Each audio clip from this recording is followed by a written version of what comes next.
So this is the demo of the Parky app, and I'll show you the website real quick, after which we'll go into the minor details of it. The URL is park-e.github.io. You can find it in the description somewhere. And this is the landing page of the Parky, which will be seen by both the finder and the partner who will always also be renting the spaces. So here's the website, and this is I'll explain the workflow real quick. So the workflow is that the in the finder app, once you open it, it will show all the parking spots that are near to you, which are listed by people like you who want to rent the spaces. And what you can do is you can select the parking space that you like. Once you click the card, it will show all the details of it, what kind of accessibility it has, what safety features it has, what are the ratings, what is the cost, and what is the distance from your current location. So you can select whichever parking spot you like according to your needs, and you can click on park. Once you click on park, this screen will open, which has this scan option where you have to scan the QR code present at the destination. Now, once you have to scan the code, you just have to click on open camera and you'll be able to scan it. It's that simple. So after this, you can just park your car in that. It's that simple. And you can find the Parky app on GitHub, the because we are currently hosted on GitHub. And that's all over the that's all over the landing page. Now I'll quickly show you the the details of how the app works. Okay, now we'll do a quick run through the app. So let's open the Finder app. There's a splash screen that opens at first. Now there are two workflows to it. One is the login and another is a sign up. So let's just go with the login. Okay.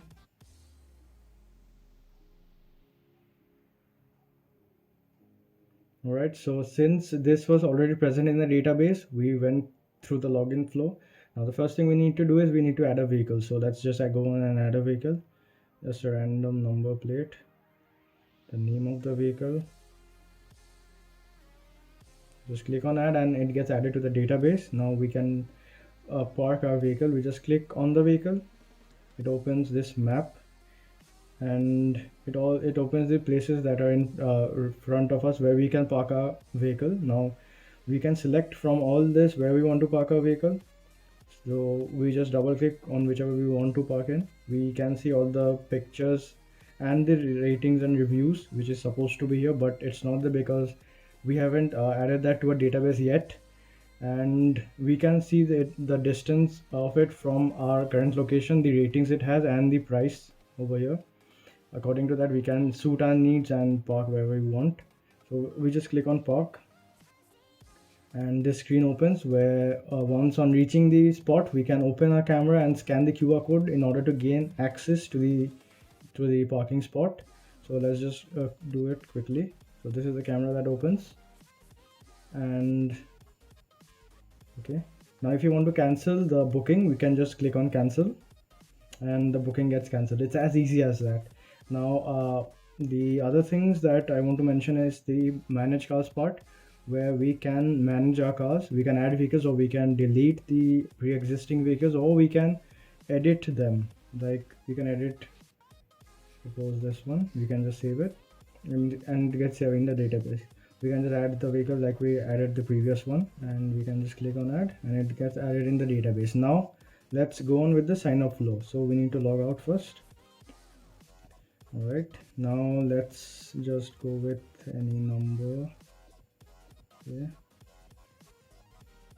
Yeah, so this is a sign up flow to it. We have to enter a name or email, our email,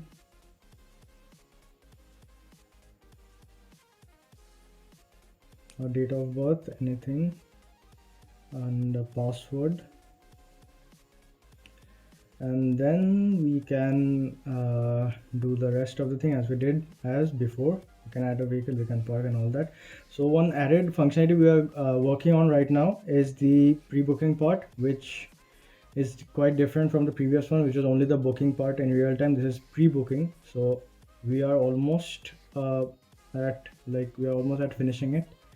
So here's just a quick like a bit of it, and yeah, that's all for this one.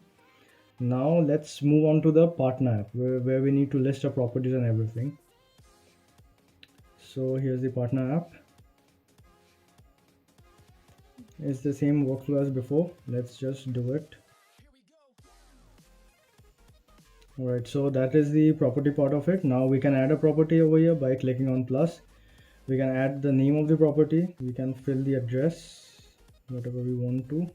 The area is in meter square, and the vehicle capacity is the number of vehicles that can be parked, number of parking spots it has. So over here it's 2, and what it's doing in the backend is it's like taking the current location of you, and it's doing that for authentication purpose. Now over here it's the revenue earned. For demo purpose we have put the revenue earned as a random value over here. Now here's a button which we can turn on and off if we want to enlist a property or not.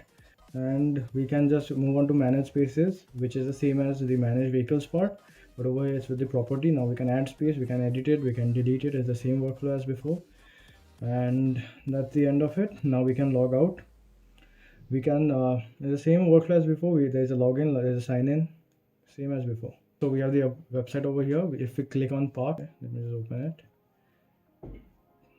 Okay. Follow the same workflow as the app we just discussed. I'm not going to go through the workflow because it will take a lot of time. It's the same as that, and become a partner is the same as the partner app that we had. It's gonna follow the same workflow. Here is that button, get it on GitHub, from which you can download the partner app. And yeah, that's all about the workflow and everything that is there in Parky. Yeah, so that's all for this video. Okay, see you next time.